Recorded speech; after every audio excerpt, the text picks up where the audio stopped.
అందరికీ నమస్కారం. ఆంధ్రప్రదేశ్లో ఎన్నికలు కూడా అమల్లోకి వచ్చి రాజకీయ పార్టీలు ప్రచారం ప్రారంభించి నెల రోజులు దాటింది. ఈ నెల రోజుల ప్రచారంలో ప్రధాన పార్టీల నేతలు ముమ్మరంగా ప్రజల్లోకి వెళ్తున్నారు. నువ్వా నేనా అన్నట్టు సాగుతున్న ఈ పోరులో ఈ నెల రోజుల ప్రచార ప్రభావం ఏ పార్టీపై ఎలా ఉందో అన్న ఆసక్తి ఉంది. వైసీపీ అధినేత జగన్మోహన్ రెడ్డి గారు సిద్ధం సభలతో ఒక్కసారిగా ప్రజల చూపును వైసీపీ వైపు తిప్పుకునేలా చేసుకోగలిగారు.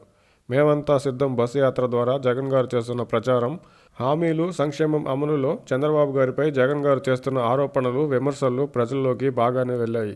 అయితే అది కేవలం సంక్షేమం అందుకునే ప్రజల్లో మాత్రమే కొంతమేర ఆలోచనను కలిగిస్తున్నాయి. మధ్యతరగతికి కాస్త అటు ఇటుగా ఉండే ప్రజలు మాత్రం పథకాలు అందకపోవడం, పెరిగిన అన్ని రకాల బిల్లులపై వైసీపీపై వ్యతిరేకంగానే ఉన్నారు. వైసీపీ మేనిఫెస్టో 99% అమలు చేశామని చెప్తున్నా విభజన హామీల సాధనలో విఫలం అవడం మొదలు పక్కన పెట్టిన ఎన్నో హామీలు ఉన్నాయి.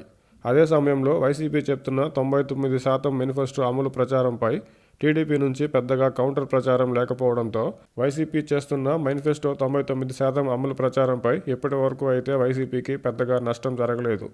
పోలవరం, అభివృద్ధి, ఉద్యోగాల కల్పన వంటి కొన్ని అంశాలపై వైసీపీ చెప్పేదేమీ లేక స్తబ్దుగానే ఉంది.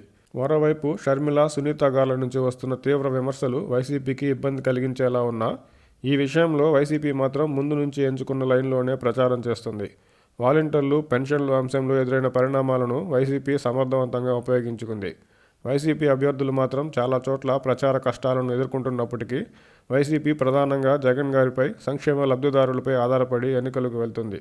తాజాగా జగన్ గారిపై జరిగిన రాయి దాడిని టీడీపీ నెట్టే ప్రయత్నం దిశగా వైసీపీ గత కొన్ని రోజులుగా ప్రచారం చేస్తుంది. వైసీపీ శ్రేణుల్లో మినహా ఇప్పటి వరకు అయితే ప్రజల్లో రాయి దాడిపై రాజకీయ అభిప్రాయం అంతగా లేదు.